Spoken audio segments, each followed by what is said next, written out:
Nathan, this is John Ullman. Just wanted to just highlight some of the changes that we were able to make in the 2 weeks that you came in. So the video on the left is from the 22nd, and then the video on the right is from the 29th. And so one of the things that we talked about almost immediately was just squeezing the OJ out during our leg lift.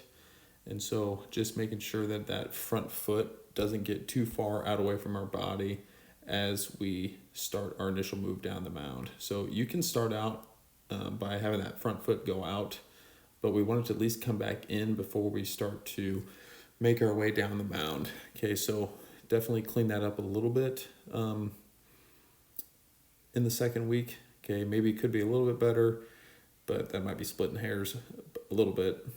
The other thing that I want you to pay attention to, and we didn't really mention this a ton, but that back foot is pretty angled.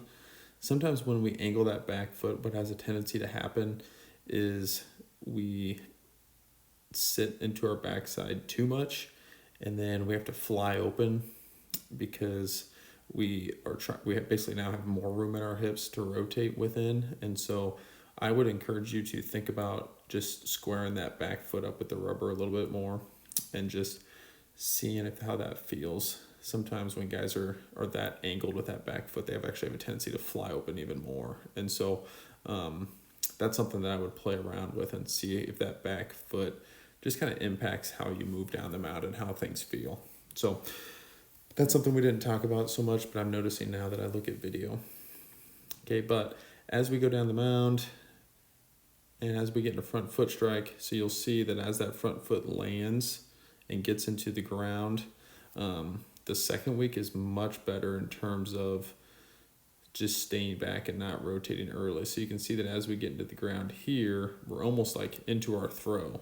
Whereas on the next week, as we're getting into the ground, we're not throwing the ball yet. We're staying back, we're creating more separation, which was good. Okay, and we didn't really we definitely talked about hip shoulder separation, but we didn't explicitly worked on it. All we really worked on was our lower half. And so that means that you're riding out your lower half better typically. So I think that's definitely a positive change. Another thing that we don't necessarily have on video is just making sure that we don't overstride. So that was something that we kind of talked about at the end of week 2. So sometimes I think that you actually have a tendency to jump out too far or push out too far. So you'll notice that your lower half kind of sits, and then once it sits, then it pushes out. So you kind of have this pattern of going down and then pushing out with your lower half. So we go down, we sit, and then we kind of jump forward. So you'll see here, neither one of our feet are really connected to the ground. Okay, and I think because we sit and then jump, and I think part of the reason why we sit so much is because that back foot's angled. So that back foot, or your hips have a lot of room to sit straight down, and they don't really have another choice but to sit and then push because of the way that back foot's angled and then the way that our strategy for using our hips.